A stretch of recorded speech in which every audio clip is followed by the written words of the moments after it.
Miles Morales, joka nousi esille sarjakuvamaailmassa vuosituhannen alkupuolella, on ottanut alkuperäisen Spider-Manin manttelin. Hahmo on myös saanut oman videopelinsä ja päässyt valkokankaalle omilla animaatioelokuvillaan.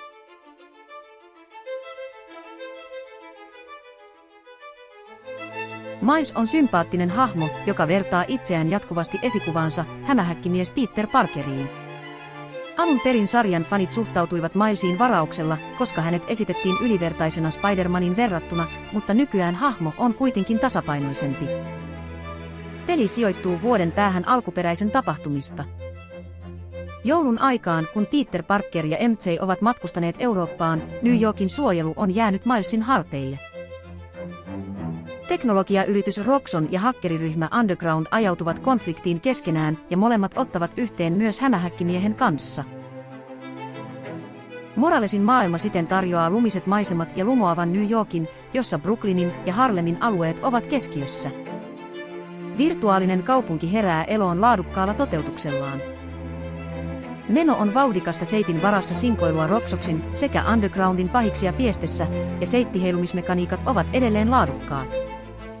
Pääasiallisena porkkanana toimii luonnollisesti päätehtävien kautta etenevä ja riittävän mielenkiintoinen tarina. Päätehtävien ohella pelissä on sivutehtäviä, kuten vihollisten putsaukset ja Parkerin luomat hämishaasteet.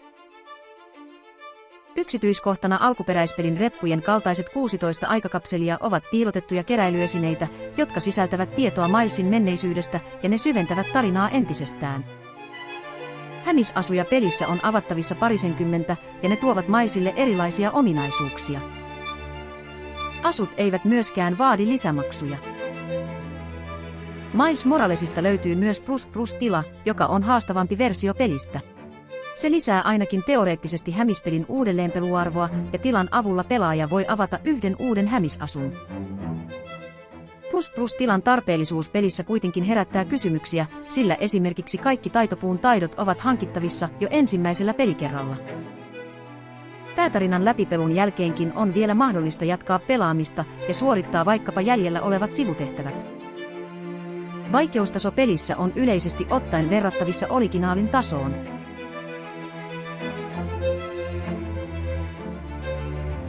Ääninäyttely on laadukasta ja tunteella tehtyä, jonka lisäksi taustalla pyörii 2 erilaista podcastia läpi pelin. Podcastit tarjoavat pelimaailmaa syventävää, humorististakin näkökulmaa, ja niissä käsitellään esimerkiksi New Yorkin tapahtumia sekä hämähäkkimiehen seikkailuja. Ne ovat paikoin hauskoja ja onnistuvat luomaan tunnelmaa hyvin. Kokonaisuutena Miles Morales on erittäin laadukas hämispeli lumisella kuorrutteella. Tarina on riittävän mielenkiintoinen ja hahmot riittävän symppiksiä, jotta niistä jaksaa oikeasti välittääkin. Kestoakin siitä löytyy riittävästi ja pelistä on vaikea keksiä pahaa sanottavaa. Arviossamme annoimme pelille arvosanaksi 5 tähteä 5.